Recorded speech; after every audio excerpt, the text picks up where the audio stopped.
This is News at Prime. Welcome back. Spanish health authorities will begin buying Imvanex vaccines for monkeypox. The decision follows a spike in cases in the country. The Spanish health minister says this will be done through a joint procurement agreement with the European Union. 55 monkeypox infections have been recorded in the country, with 51 of them in the capital, Madrid. The remaining cases, that is, were detected in the Canary Islands. Meanwhile, Ghana has refuted claims that the country has recorded its first case of monkeypox. That follows claims of a possible outbreak on social media after a person with blisters was admitted to a medical facility earlier this week. Health authorities in Ghana say the case is not monkeypox. Further investigations are now underway. Right, let's talk more about monkeypox then. We're joined this afternoon or tonight by international health expert Dr Vivek Solanki. Dr Solanki, very good evening to you. Welcome to the program. So a lot of reporting that's gaining ground around monkeypox has to do with a possible link to sexual activity. How conclusive is the science on that? So, well, like all viruses, right, especially this, which is causing pustules, high fever and things like that. And if you come into contact with the body, with the secretions from the rash or the saliva, so if you are kissing, you are rubbing your body, and that is a way to spread it. So in that case, this is why they are saying it's sexually transmitted. Like any other virus, it can also be sexually transmitted.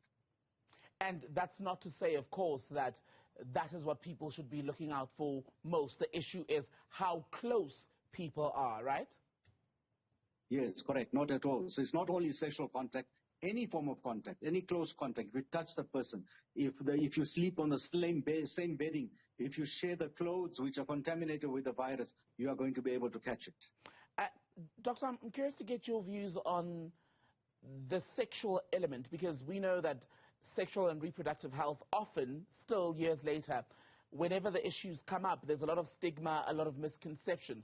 Do you think there's a danger here now that the conversation has moved in that direction, that people who do have monkeypox or who may need to see a doctor may then not approach a healthcare professional precisely because they worry about the sexual connotations?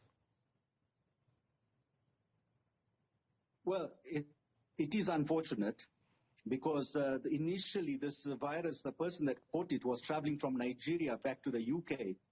And the initial spread in the UK was through sexual contact between gays and bisexual people. And so the sexual angle and the stigmatization of this has blown out of proportion. And how then do we manage the spread of information around monkeypox? Because yes, there are parts of Africa where it is endemic, but now we're seeing it spread in Europe and other Western nations, and the conversation has gone global. How do we manage the spread of information when so little is known in many countries at this point? Again, through the newsrooms like yourselves, information dissemination has to take place. Public aware, they must take precautions like any virus. If they see somebody with a rash, they should avoid them. And those who have been exposed to somebody with a rash, who have been known to have monkeypox or something similar with a fever and headache, they should self-isolate.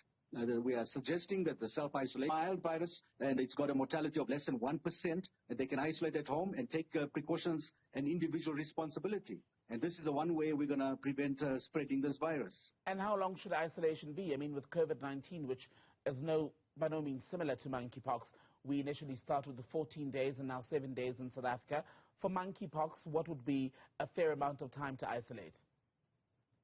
Well, the European Medical Association is at the moment suggesting that 21 days is adequate, because you have incubation period of about 12, 14 days, and the virus stays for another 10 to 14 days. So 21 days is fair enough to say you self-isolate at home for 21 days once your symptoms are started.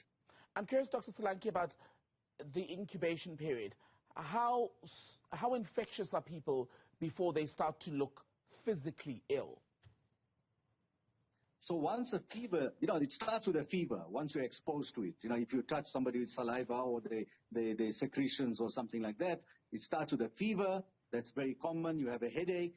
And once you start having that, I think it is individual responsibility to self-isolate. It could be COVID. It could be any other viral illness. It could be monkeypox. So I think you have to self-isolate just to make sure and find out what is actually happening. The rash usually appears on day 3 or 4 and lasts about 12 days.